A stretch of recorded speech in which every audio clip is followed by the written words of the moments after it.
കേന്ദ്ര വാഹന നിയമം കേരളത്തിൽ കർശനമാക്കുന്നതോടുകൂടി നിയമലംഘനങ്ങൾക്ക് കടുത്ത ശിക്ഷ വരുന്നു.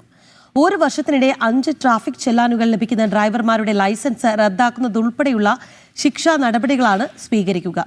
ചെല്ലാൻ കുടിശ്ശിക തീർക്കുന്നതുവരെ വാഹനങ്ങൾ കസ്റ്റഡിയിലെടുക്കാനുള്ള അധികാരവും ഉദ്യോഗസ്ഥർക്ക് ഉണ്ടാകും.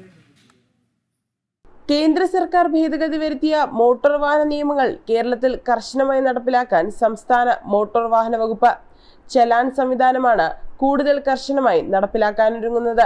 പുതിയ നിയമപ്രകാരം ഒരു വർഷത്തിനുള്ളിൽ 5 അതിൽ കൂടുതലോ തവണ ട്രാഫിക് നിയമങ്ങൾ ലംഘിക്കുന്ന ഡ്രൈവർമാരുടെ ലൈസൻസ് 3 മാസം വരെ സസ്പെൻഡ് ചെയ്യാൻ RTOയ്ക്ക് അധികാരമുണ്ടാകും. എന്നാൽ നടപടിക്ക് മുൻപായി വാഹന ഉടമയുടെ ഭാഗം കേൾക്കാനുള്ള അവസരം നൽകും. പൊതുവഴിയിലെ തടസ്സം, അനധികൃത പാർക്കിംഗ്, അമിതവേഗം, ഹെൽമറ്റും സീറ്റ് ബെൽറ്റും ധരിക്കാതിരിക്കൽ, സിഗ്നൽ ലംഘനം തുടങ്ങി 24ഓളം നിയമലംഘനങ്ങളാണ് ലൈസൻസ് റദ്ദാക്കാൻ കാരണമായി കണക്കാക്കുന്നത്. നിയമലംഘനം നടത്തിയാൽ ലഭിക്കുന്ന ചെല്ലാനുകൾ 3 മാസത്തിനുള്ളിൽ ഇലക്ട്രോണിക്കലായോ 15 ദിവസത്തിനുള്ളിൽ നേരിട്ടോ കൈപ്പറ്റണം. പിഴത്തുക 45 ദിവസത്തിനുള്ളിൽ അടച്ചു തീർക്കുകയോ അല്ലെങ്കിൽ നിയമലംഘനം നടന്നിട്ടില്ലെന്ന് തെളിയിക്കുകയോ ചെയ്യേണ്ടതുണ്ട്. ഇതിൽ വീഴ്ച വരുത്തിയാൽ ലൈസൻസ്, രജിസ്ട്രേഷൻ എന്നിവ റദ്ദാക്കാനുള്ള നടപടികൾ സ്വീകരിക്കും.